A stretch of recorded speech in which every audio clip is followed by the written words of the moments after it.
Well, Jen and Tom, today we heard firsthand accounts from survivors and first responders who, in the span of about 13 seconds, found themselves in a hellish landscape of human suffering.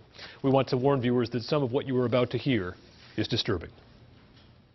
A gut-wrenching and graphic day of testimony in the trial of Dzhokhar Tsarnaev. Bill Richard recounted the events of what had been a fun family day at the marathon. Then there was an explosion, confusion, and another blast. He said, quote, "This one was an ear-piercing sound that was very more high-pitched than the first. I was blown into the street.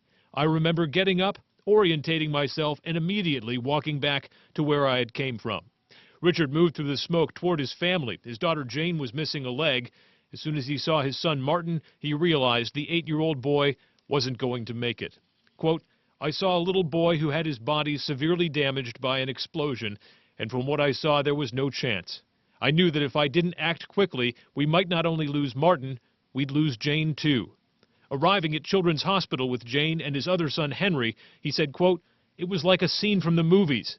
You know it's not good when you see the look of horror on doctors' faces, but that's what I recall seeing." Earlier in the day, Jeff Bowman, a survivor with ties to New Hampshire, recounted his thoughts in the moments after the first bomb went off. He said, quote, "I looked down and saw my legs. It was just pure carnage. You know, I had a great life. I kind of made peace with myself at that point." Testimony from first responders described chaos in the aftermath of the explosions. A Boston police officer testified that the blast zones were covered in blood and charred debris. Quote, "At one point, there was silence, and then the screaming began. You couldn't tell who was dead or alive." Accounts from inside the courtroom described the defendant, Dzhokhar Tsarnaev, as appearing detached and mostly uninterested in today's testimony. Adam Sexton, WMUR News 9.